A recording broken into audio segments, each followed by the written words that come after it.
حضرت علی المرتضیٰ سے روایت ہے، فرمایا 7 اشخاص ایسے ہیں جب تم انہیں قبر میں دفن کر کے آتے ہو تو ان کے رخ قبلے سے پھیر دیے جاتے ہیں، اور ساتھ فرمایا فَاذْهَبُوا وَانْبُشُوا قُبُورَهُمْ فَإِن لَّمْ تَجِدُوا هَكَذَا مَا قُلْتُ لَكُمْ فَهُوَ باطل، کہا جاؤ جا کے قبریں اکھیڑ کے دیکھ لو، اگر ایسا نہ پاؤ جیسا میں کہہ رہا ہوں تو آ کے کہہ دینا کہ غلط کہا تھا۔ عرض کی قیلا من ہم یا رسول اللہ صلی اللہ علیہ وسلم، عرض کی حضور یہ کون لوگ ہیں کہ جن کے رخ قبر میں قبلے سے پھیر دیے جاتے ہیں؟ تو حضور نے ارشاد فرمایا شارب الخمر و بائع البش و شاہد الزور و آکلۃ الربا والنائحۃ والمحتکر و تارک الجماع۔ 7 اشخاص گنوائے۔ پہلا شارب الخمر، شراب پینے والا۔ ایک روایت کے لفظ ہیں کہ شراب اپنے لیے بنانے والا، کسی اور کے لیے بنانے والا، شراب پینے والا، شراب پلانے والا، شراب بیچنے والا، شراب خریدنے والا، اور جس کے لیے شراب خریدی ہے، شراب کو ڈھونے والا، دوسری جگہ منتقل کرنے والا، ہمارا سب پر اللہ کے رسول نے لعنت بھیجی۔ تو یہ ایسا برا فعل ہے۔ ایک روایت کے لفظ میں نے پڑھے کہ شارب الخمر کعابد الوثن، شراب پینے والا بت پوجنے والے کی طرح۔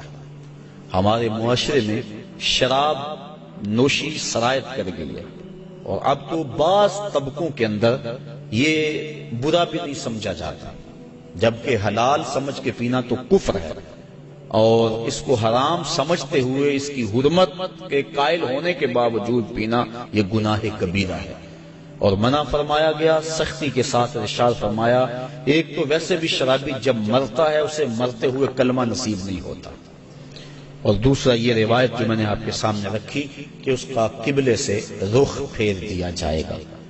اور اب یہ بھی میڈیا پہ بیٹھ کے ہمارے روشن خیال حکمرانوں کی ایما پر لوگ کہہ رہے ہیں کہ صرف خمر حرام ہے، باقی جو چیزوں سے وہ کشید کی گئی چیزیں ہیں وہ حرام نہیں ہے، جبکہ میرے اور آپ کے آقا و مولا صلی اللہ علیہ وآلہ وسلم نے واضح طور پہ فرمایا ہر وہ چیز جو نشہ لاتی ہے وہ شراب ہے، اور ہر شراب خمر حرام ہے۔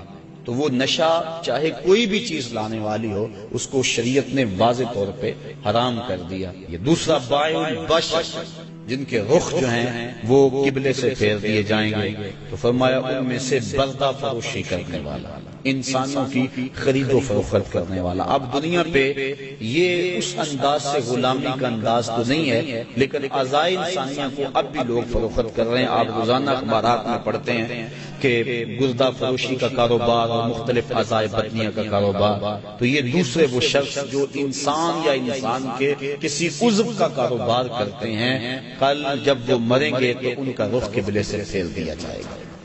تیسرا ارشاد فرمایا وشاہد الزور، اور جھوٹی گواہی دینے والا۔ بلکہ ایک روایت میں آقا کریم نے فرمایا میں تمہیں بڑے بڑے گناہوں کی خبر نہ دے دوں؟ الا انبئکم باکبر الکبائر، بڑے بڑے گناہوں کی خبر نہ دے دوں؟ صحابہ نے عرض کی ہاں حضور آپ ارشاد فرمائیں۔ فرمایا الاشراک باللہ وعقوق الوالدین الا وقول الزور، اور ایک فرمایا وشہادت الزور۔ یہ مختلف اقوال ہیں احادیث میں، مختلف احادیث میں، تو شہادت الزور جھوٹی گواہی کو حضور علیہ السلام نے جو ہے وہ اکبر الکبائر میں شمار کیا۔ اور چوتھا فرمایا سود کھانے والے، سود لینا، سود دینا، سود لکھنا، اس کی رقم پر گواہ بننا، ان وزر میں فرمایا چاروں برابر ہیں۔ اور ایک روایت ہے صحاح کی، ارشاد فرمایا کہ سود کے گناہ کے 70 درجے ہیں، اور کم سے کم درجہ اپنی ماں سے زنا کرنا ہے۔ اب میں اور آپ دیکھیں اور اپنی زندگی کی راہ کو درست کریں۔ آگے فرمایا والنائحۃ، نوحہ کرنے والی عورتیں جب قبر میں جائیں گی تو ان کا رخ پھیر دیا جائے گا۔ جب کوئی شخص فوت ہو جاتا ہے تو صبر کا حکم ہے۔ آنکھوں کا غم اور دل کا غم رحمان کی طرف سے ہے، ہاتھوں کا اور زبان کا غم شیطان کی طرف سے ہے۔ فرمایا لیس منا من ضرب الخدود وشق الجیوب ودعا بدعوی الجاہلیہ، جس نے گریبان نوچے، اپنے منہ پہ تھپڑ مارے اور جہلوں جیسی باتیں کی، فرمایا ہمارے سے اس کا کوئی تعلق نہیں ہے۔ تو دل غمزدہ ہو، آنکھوں سے روئیں، اس شریعت نے منع نہیں کیا، لیکن واویلا کرنا، کوئی کہہ رہا اللہ تجھے ترس نہ آیا، کوئی کچھ بول رہا ہے معاذ اللہ، یہ کفریہ کلمات ہیں، تو فرمایا نوحے کرنے والے کل جب مریں گے تو ارشاد فرمایا کہ وہ عورت جو نوحے کرتی ہے قبر سے اس کا رخ قبلے سے پھیر دیا جائے، والمحتکر، اور چھٹا شخص جو ذخیرہ اندوزی کرتا ہے۔ ذخیرہ اندوزی انسان کا کھانے پینے کا سامان ہے، غلہ، اور جانوروں کا جو چارہ ہے، اس میں ذخیرہ اندوزی شریعت نے منع فرمائی ہے۔ باقی جو معاملات ہیں کاروبار آپ کے، ان میں اگر کر لیں تو وہ منع نہیں۔ اور اس میں حضور نے ارشاد فرمایا جس نے 40 دن تک ذخیرہ اندوزی کی، اللہ تعالیٰ اسے 40,000 سال جہنم کی آگ میں جلائے گا۔ آخر فرمایا وَتَارِكُ الْجَمَاعَةِ، اور جو جماعت کو چھوڑنے والا ہے، نماز تو پڑھتا ہے لیکن جماعت سے نہیں پڑھتا۔ حضرت محمد بن سماعہ ایک بزرگ ہوئے، امام محمد بن حسن الشیبانی کے شاگرد، اور امام محمد بن حسن الشیبانی امام اعظم کے شاگرد۔ محمد بن سماعہ کہتے ہیں 103 سال عمر پائی، کہتے ہیں 40 سال بیت گئے، جماعت کیا میری تکبیر اولیٰ بھی قضا نہ ہوئی، میری والدہ کا انتقال ہو گیا، بس مصروفیت ایسی ہوئی، صدمہ ایسا پڑا کہ میں مسجد میں آیا، سلام پھر گیا تھا، جماعت ہو چکی تھی، بڑا پریشان ہوا کہ زندگی میں کبھی کوئی تکبیر اولیٰ بھی نہیں رہی، آج جماعت بھی جاتی رہی۔ پھر میں نے سوچا ایک نماز جو جماعت سے پڑھی جائے، منفرد پڑھنے والی 25 نمازوں کے برابر ہے، ایک روایت میں 27 نمازوں کے برابر ہے، چلو میں اس نماز کو 25 بار پڑھ لیتا ہوں۔